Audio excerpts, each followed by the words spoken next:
Hey there, Ride the Car Guy here, and today we're going to go over the Uconnect 4C Nav 8.4. Today I want to do an overview of the Uconnect 4C in my 2020 Ram 2500.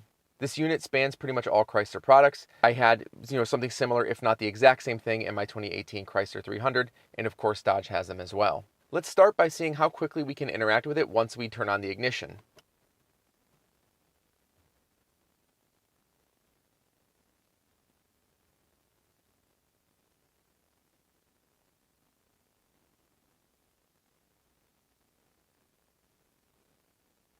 Alright, not crazy fast, but certainly not super slow. Putting it into reverse will of course turn on your rear camera, so you might kind of ignore part of that boot up time. Right off the bat, you'll see buttons on the bottom of the screen. You can actually change what's down here, which is pretty nice. And they'll actually follow the memory seats. So for instance, if I didn't want nav down below here, this is the integrated navigation. Who uses that anyways? Let's say I want a projection manager. You can hold it down, drag it over, let go, and now I have projection manager there. If I save my seat, which I'll do that right now, there we go. And then I recall the other profile. Watch what happens to the projection manager button. There you go. Switches back to nav because that's what was saved under seat number 2. If I go back to 1, my projection manager button is there. So I really love that feature because depending on who's driving, you can have your own set of buttons down below. Below the virtual buttons, you do have a couple buttons down here, actual hard buttons that affect the screen. You have a screen off button, literally turns off the screen, nothing special there. Your tune and your scroll, so this is if you went through like media cards or thumb drives or anything, you can kind of scroll through all the music using this. And when you're in CarPlay, I like it, it'll actually move around and help you select things in CarPlay if you don't want to touch the screen. I'm not sure why you would, but you can. You have a hard mute button, which is nice, and then of course your volume and power on the left side. The only other physical interface you're going to use is going to be the USB. Down below you have USB A and C for 1 and 2, so you can kind of switch between the devices, and you have an aux port if you have like an old iPod or Zune. There's also another set of USB in the rear, and I believe it says number 3 back there, so I'm going to actually try that during this video. I believe you can have 3 sets of devices managing your media, and inside your projection manager you would just decide which one is controlling the actual music. Speaking of plugging in phones, you're of course going to have Apple CarPlay and Android Auto, so let's go ahead and plug in my iPhone here. Just plugged it in. We'll see how long it takes. Alright, pretty quick. CarPlay button becomes available, and of course there's the CarPlay. Obviously we're not going to really get into CarPlay because it's the same in every vehicle, but one thing I did mention before is that you can use this tune and browse button to go through and select things on the screen, which is kind of fun. Like Dunkin' Donuts, there you go. Again, if you had multiple devices, you go back to your projection manager and you can plug in everyone's phone and then just choose whose phone is actually going to display on CarPlay or Android Auto on the screen. I like that because there's no like fancy order. You don't have to go in and say, okay, plug in your phone first if you want navigation, then everyone else can plug it in for charging and all that. So pretty convenient. In fact, I'm going to try that third connection in the back. So I'm going to unplug this one and put it back there. It appears that the one in the rear does not control audio, which is interesting. So it just has a number 3 next to it for, I guess for no reason. With USB, you can of course put in like an actual, media card with music on it if you still do that. And then of course you'll have integrated Sirius XM if you wanted to subscribe to that, or AM, FM, the classic. And this of course also has HD radio. Turn that down, we'll find a station here. There it goes. There's your HD radio, pops in. You can seek using the seek buttons of course, or you can hit tune in the center and tune directly to a station. Saving favorites is really easy. Up top, you just hold down which one you want to save. So I want to save this to 3. It beeps, you let go, and it's saved. Very simple. You have 6 up top. You can scroll once, goes to 12. Scroll back, goes back through 1 to 6. Each source will have its own favorites. So if you click AM, you have a separate set of favorites. And then Sirius, it'll do the same. Hit source select, and it looks like it does do iPod 3. I'm sorry. So yeah, you will get your music, which is pretty cool. It looks like it just won't do CarPlay or navigation. Bluetooth is always an option, but this does not support wireless CarPlay through Bluetooth, just the music streaming and calls. If you want a deeper dive into your music, you can hit browse and it goes through my music collection and you can pick out everyone right on the screen, which is pretty fun. But again, this is just really if you're using the sort of iPod connection and not the CarPlay. You will have your climate controls on screen. One thing I do like about what they did with Uconnect is down below you still have your dedicated buttons for your climate control, but you can have them up here as well if you want to. I'll go ahead and put the truck in run so we can see that. You can click your desired fans, recirculate AC, really nothing special here, you see it all. The thing I appreciate here is hitting sync And then that way, when you change the temperature for the driver, it changes for both. Something that I personally like. Same story for your controls. So you'll have, we'll talk about the surround camera in a minute here, but you have your heated and cooled seats, heated steering wheel for the driver and passenger, and then down below you also have those dedicated buttons as well, which I really enjoy. So that way you're not kind of dinking around with the screen when you should be driving. You just have those dedicated controls down here. Also in here you have control over your mirror dimmer and then all of your different cameras. So in this particular truck we have the full 360 cameras. So if we click on surround camera, it'll bring us there manually, which is nice if you're sort of pulling into a parking spot, right? Because it's not going to trigger automatically like when you go into reverse. So you can come in here, quickly click that button and get your cameras. It's going to allow you to choose what you want to see. So here's the 360 on the left and then the rear camera. You can do a widescreen rear, widescreen on the front. Unfortunately, I have a chip, very annoying. And then you have front with the 360 and you have a cargo cam. Inside the cargo cam, you can look at, of course, the bed.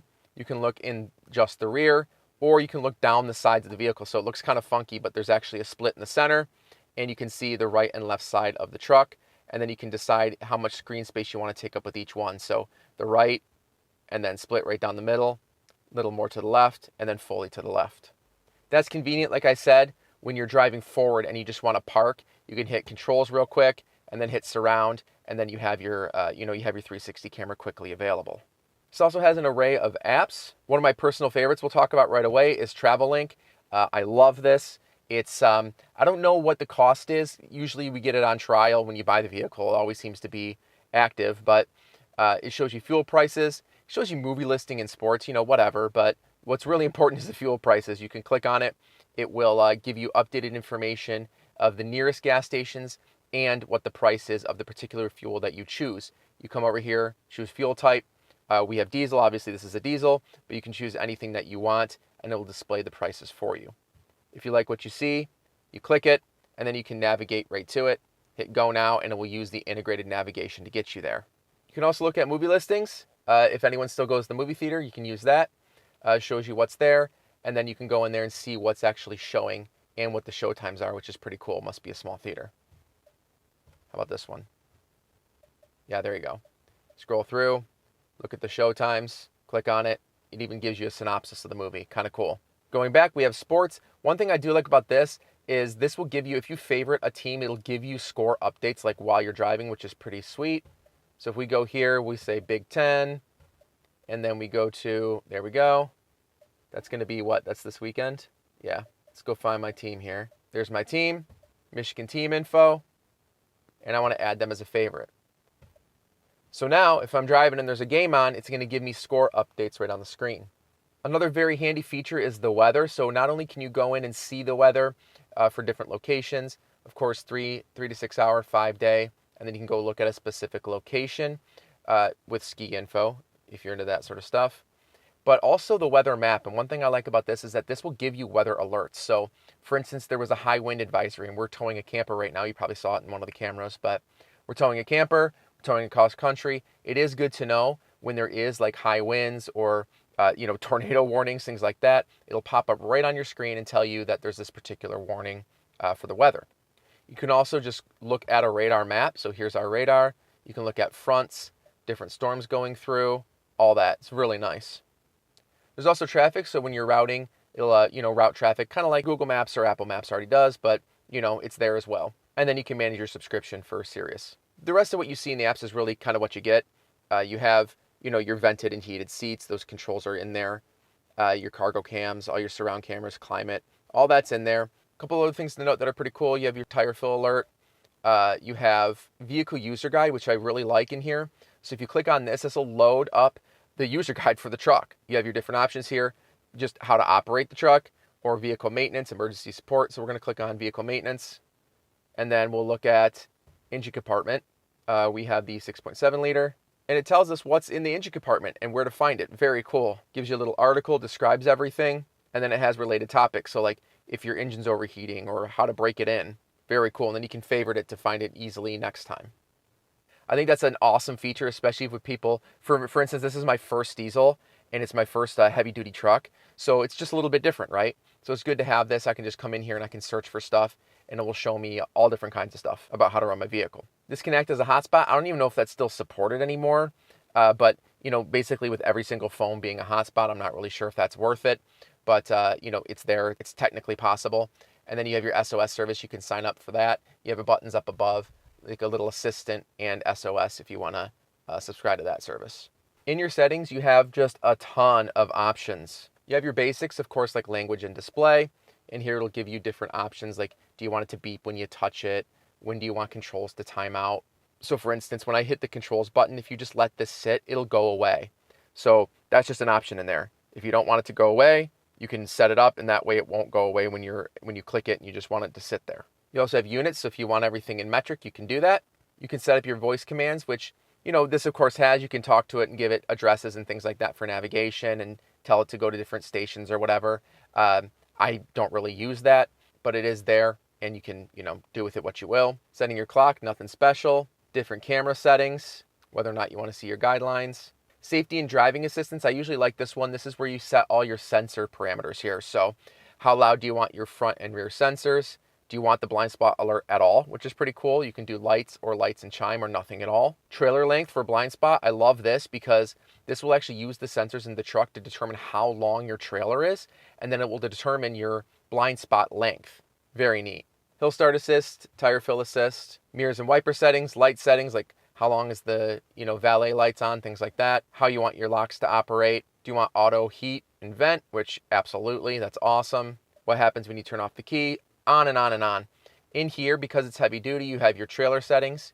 You can come in, say what kind of braking you have, so that way it helps with the trailer braking and will adjust accordingly. And then of course all of your audio settings. Of course you have your balance and fade, equalizer, and speed adjusted volume. If you don't know what that is, it's basically the faster you go, the louder it gets. You do have a couple buttons in the dash.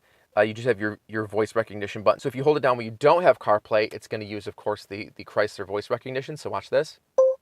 There you go. You have those options. You can speak to it in those ways. Set temperature to 72 degrees. Setting temperature to 72 degrees. Yeehaw. If you have your phone plugged in, so if you have CarPlay or Android Auto, you can actually hold down that voice recognition button and it will light up Siri or Google Assistant respectively.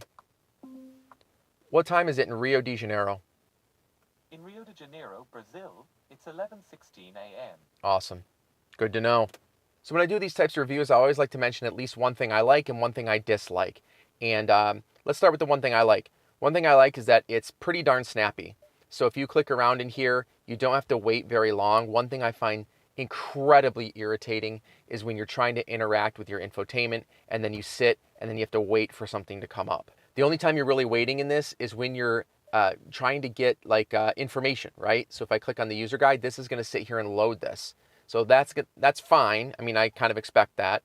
But other than that, every time you move around, it's relatively snappy. One thing I dislike is that it has pretty shallow integration with the screen that's in the instrument cluster. So it's just kind of annoying. When you have navigation, only when you're using the integrated navigation will it actually show the turns up in the instrument cluster. The only other thing it really does in the instrument cluster is it shows what media you're playing when you're playing a song. So I feel like there's a lost opportunity there, and especially if these manufacturers worked with Android and Apple, I think it'd be really cool to have like integrated CarPlay things up in the instrument cluster. I think that'd be so cool. But as far as the navigation in here, it's not necessarily bad. It works just fine, but it is stale information, right? So it's not like your phones where it's constantly being updated. But if you're just looking for stuff, getting across country, for instance, it's going to do just fine for you unless you have major freeway changes. That about does it for this video. I hope you enjoyed and got a good overview of the Uconnect 4C 8.4. If you have any questions, put them down in the comments below. I always try to respond to as much as I can. If you like this video, please go ahead, click that like button, subscribe for more content like this, and we'll see you in the next one.